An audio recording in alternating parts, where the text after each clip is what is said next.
ఓం శ్రీమాత్రే నమః. శ్రీ శివాయ గురవే నమః. యః కర్త జగతాం భర్త సంహర్త మహసాం నిధి ప్రణమామి తమాదిత్యం బహిరంతస్తమోపహం. వీక్షకులకు నమస్కారం. నేను మీ దేవులపల్లి రామకృష్ణ శాస్త్రి. ఆర్కే మాతృశ్రీ తెలుగు జ్యోతిషపరమైన యూట్యూబ్ ఛానల్. ఇప్పుడు ఏప్రిల్ నెల 28వ తేదీ నుండి మే నెల 4వ తేదీ వరకు గల గ్రహ స్థితిగతులని ఒకసారి పరిశీలన చేద్దాం. మేషరాశిలో రవి, గురు, శుక్రగ్రహాలు, కన్యారాశిలో కేతుగ్రహం, అలాగే ధనస్సు రాశిలో చంద్రగ్రహం, కుంభరాశిలో శనిగ్రహం, అలాగే మీనరాశిలో బుధ, కుజ, రాహుగ్రహాలు సంచరిస్తున్నాయి. ఇటువంటి గ్రహ సంచారాన్ని అనుసరించి ఈ వారం రాశులకి వార ఫలాలు తెలుసుకుందాం. ఓం శ్రీమాత్రే నమః. ఇప్పుడు కుంభరాశి వారి గురించి తెలుసుకుందాం. కుంభరాశి వారికి ఈ వారం రాశిలోనే శనిగ్రహం, అలాగే 2వ స్థానంలో బుధ, కుజ, రాహుగ్రహాలు, 3వ స్థానంలో రవి, గురు, శుక్రగ్రహాలు, అలాగే 8వ స్థానంలో కేతుగ్రహం, 11వ స్థానంలో చంద్రగ్రహం సంచరిస్తున్నాయి. ఇటువంటి గ్రహ సంచారాన్ని అనుసరించి ఈ వారం ఈ కుంభరాశి వారికి కొంత మిశ్రమ ఫలితాలు కనబడుతున్నాయి. కొంచెం జాగ్రత్తగా ఉండవలసిన స్థితిగతులే ఉన్నాయని తెలుస్తోంది. అయితే ఈ వారం స్వతంత్ర నిర్ణయాలు తీసుకోవడం, అది కొంత మొండి వైఖరిగా గట్టిగా నిర్ణయం తీసుకొని అది అనుకూల స్థితిలో ఉన్నప్పటికీ ప్రతికూల స్థితిలో ఉన్నప్పటికీ కొంత మొండిగా తాను నిర్ణయించిందే కరెక్ట్ అనుకొని వాదించడం, కొంత అప్పుడప్పుడు కీర్తి ప్రతిష్టలకి లోపం జరగడం, అలాగే ఆర్థిక విధానంలో కూడా కొంచెం లోపం జరిగే అవకాశం ఉన్నప్పటికీ అయితే కొంత నిర్ణయ అధికారాన్ని ప్రకటించడం జరుగుతుంటుంది. అయితే దానిలో కొంత మొండి వైఖరి ఉంటుంది, అది తగ్గించుకోవడం మంచిది. అయితే ఆర్థిక విధానాలు కూడా సాధారణంగా ఉంటాయి, పెద్దగా ఇబ్బందికరమైన విషయాలు కాకపోయినప్పటికీ ప్రతి దాంట్లో కూడా చిన్న ఘర్షణలు, పేచీలు కూడా ఉండే అవకాశం ఉంటుంది. మనకు రావాల్సిన ధనం మనం అడిగి తీసుకోగలుగుతాం, కానీ దానికి గట్టిగా మాట్లాడి వాదోపవాదాలు పెట్టుకోవాల్సిన పరిస్థితి ఉంటుంది. అలాంటి స్థితి, మనకు రావాల్సిన ధనానికే మనం అలా ఆర్గ్యుమెంట్ చేసుకోవాల్సిన పరిస్థితి ఉంటుంది. అలాగే మనం ఇవ్వవలసిన చోట కూడా ఏదో ఒక రకమైన మాట తేడాతోటి ఇబ్బందికరమైన వాతావరణాన్ని సృష్టించుకోవడం జరుగుతుంది. అయితే ఒక రకంగా దాదాపుగా అన్ని విషయాల్లో కూడా లోపం మన వైపే ఉండే అవకాశం ఎక్కువగా ఉంటుంది. ఒక్కొక్కసారి అటువైపు ఉండవచ్చు, కానీ ఎక్కువ శాతం ఈ రాశి వాళ్ళకి మాట తీరు కుదరక, లేకపోతే అహంభావంతో మాట్లాడటం, అలా ఏదో ఒక రకంగా అమాయకంగా మాట్లాడినా మొత్తానికి మాట తీరు కుదరకనే ఇబ్బందులు కలుగుతాయి. ఆలోచన విధానం కుదరక అదొక రకమైన ఇబ్బందులు కలుగుతాయి. కొంచెం జాగ్రత్తగానే ఉండవలసిన వారంగా తెలుస్తుంది. అయితే ధనయోగాదులు అలా సాధారణంగా ఉంటాయి. అయితే రావాల్సింది వస్తుంది, వెళ్ళవలసింది వెళుతుంది, అంతా అనుకూలంగానే ఉంటున్నాయి. మధ్యలో ఈ వాదోపవాదాలు, చర్చలు జరుగుతూ ఉంటాయి. ఈ వారం కొంచెం మాట తీరులో కొద్దిగా ఎక్కువగా ఇబ్బందులు వచ్చే అవకాశం ఉంటుంది. అనవసరమైన ప్రతి విషయంలో కూడా ఏదో ఒక రకమైన మాట దొర్లిపోయి వాదోపవాదాలు పెరిగే అవకాశం ఉంటుంది. అలాగే కుటుంబ సభ్యులు, బంధుమిత్రులు అందరితో కూడా ఇదే విధానం ఉండే అవకాశం ఉంది. అయితే ఎక్కడికి పోయినా కానీ ఈ వితండవాది అనే పేరు వచ్చే అవకాశం ఉంటుంది. మన వాదన ఒక్కోసారి కరెక్ట్ అయినప్పటికీ కూడా అది వినటానికి చెప్పుకోవడానికి సరిపోయేంత పర్ఫెక్ట్గా ఉండదు.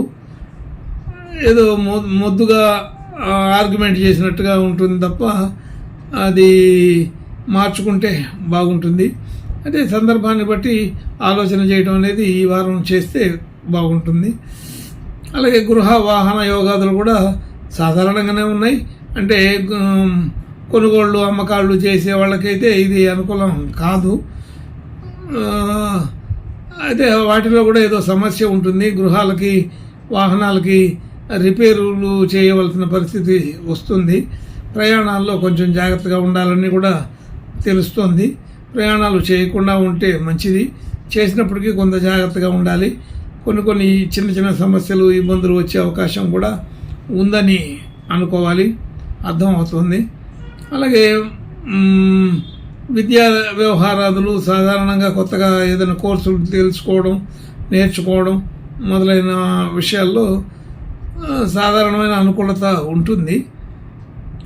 అయితే దాంట్లో కూడా ఆభిజాత్యం ఉంటుంది. అంటే మనకి తెలిసిన విషయాన్ని తెలియని విషయాన్ని తెలుసుకుంటూ కూడా ముందనే తెలిసినట్టుగా మాట్లాడటం అదొక రకమైన ఇబ్బందికరమైన వాతావరణాన్ని సృష్టిస్తుంటుంది. అంటే పోటీ పరీక్షల్లో కూడా అంత అనుకూలత లేదు, సాధారణంగా ఉంటుంది. అయితే అట్లాంటి ఎట్లా ఉన్నదాన్ని అలా వదిలిపెట్టకుండా దాన్ని మనం ఇంకా ఆ విషయాన్ని పెంచుకునే మార్గం ఆలోచన మాట వలన జరుగుతూ ఉంటుంది. కాబట్టి ఏదైనా సరే జరగవచ్చు, జరగకపోవచ్చు. కానీ మనం అనుకున్నట్టుగా చెప్పేదానికి మనం మొండి వాదన చేయడం అనేది ఈ వారంలో కనబడుతుంది. కాబట్టి కొంచెం జాగ్రత్తగా ఉండమని చెప్పబడుతుంది. అలాగే భార్యాభర్తల మధ్య కూడా ఇలాగే ఏదో ఒక వాదనలు వచ్చే అవకాశం ఉంటుంది. ఆర్థిక పరిస్థితి కొంత వృద్ధి కలిగినప్పటికీ కూడా పెట్టుబడులు డిపాజిట్లు చేసి దాచిపెట్టుకునేంత పరిస్థితి అయితే ఈ వారం కుదరకపోవచ్చు. ఆర్థిక నిల్వలు ఉంచలేకపోతుంటాం. అలాగే భాగ్యస్థితి అనుకూలంగానే ఉంటుంది. కొంత వృద్ధి కూడా అవుతుంది. కనబడని విధంగా భాగ్యస్థితి పెరుగుతూ ఉంటుంది. ఉద్యోగ స్థితిలో కూడా అంతంత మాత్రంగానే ఉంది. ఏలినాటి శని ప్రభావం వలన ఇలాంటి లక్షణాలన్నీ వస్తూ ఉంటాయి. కాబట్టి ఈ వారంలో కొంత ఏలినాటి శని ప్రభావం పెరిగి ఉన్నది. కాబట్టి ఉద్యోగ స్థితిలో కూడా సమయానికి అనుకూలంగా ప్రవర్తించకపోవడం, అలాగే అధికారులని ధిక్కరించడం మొదలైన విషయాలు జరిగే అవకాశం ఉంటుంది. వ్యాపార లక్షణాల్లో కూడా ఈ లక్షణం చూడొచ్చు. అదే వచ్చిన ప్రతి వాళ్ళతోటి కూడా ఆర్గ్యుమెంట్స్ పెట్టుకోవడం, అనాలోచితమైన నిర్ణయాలు తీసుకోవడం జరుగుతూ ఉంటుంది. లాభసాటిగానే ఉంటుంది అన్ని రకాల విషయాల్లో కూడా. కానీ ఆ విధానాన్ని మనం నిలబెట్టుకోలేకపోతుంటాం. గౌరవం ఉంటుంది. ఆ గౌరవాన్ని నిలబెట్టుకోవడానికి గట్టిగా ప్రయత్నం చేస్తే కానీ బాగుంటుంది. అలా కొంత అనుకూలమైన స్థితిని మనమే కొంత చెడగొట్టుకున్నట్టుగా అనిపిస్తుంటుంది. కానీ అది శని ప్రభావం, ఏలినాటి శని ప్రభావం కూడా దీనిలో ఉండడం ఇది జరుగుతూ ఉంటాయి. కొంచెం జాగ్రత్తగా ఉంటూ ఈ వారం మనకు అంత అనుకూలంగా లేదని, అనవసరమైన ఆర్గ్యుమెంట్లు పెట్టుకోవద్దని అనుకుంటే బాగుంటుంది. అయితే మనం ఎవరు వింటలేదు, ఎవరు చూడట్లేదు కదా అని ఎవరితోటో కొన్ని మాటలు చెబితే అది అనుకోకుండా బయటకు వెళ్ళిపోయి అది వివాదాలకు దారితీసి మనకి వివాదాస్పదమైన వ్యక్తిగా పేరు వచ్చే అవకాశం ఉంటుంది. కాబట్టి ఎట్లాంటి విషయం అయినా సరే, ముఖ్యంగా రాజకీయ విషయాల్లో ఈ వారం అంత పాల్గొనకుండా ఉంటేనే బాగుంటుంది. అయితే రాజకీయంలో ఉండేవాళ్ళు, నాయకులు వాళ్ళ గురించి కాదు, మామూలుగా ఉండే జనాభాతోటి అనవసరమైన ఆర్గ్యుమెంట్లు పెట్టుకొని వివాదాలు సృష్టించుకోవద్దని చెప్పబడుతోంది. ఇంకా మంచి శుభ లక్షణాలు కలగడం కోసం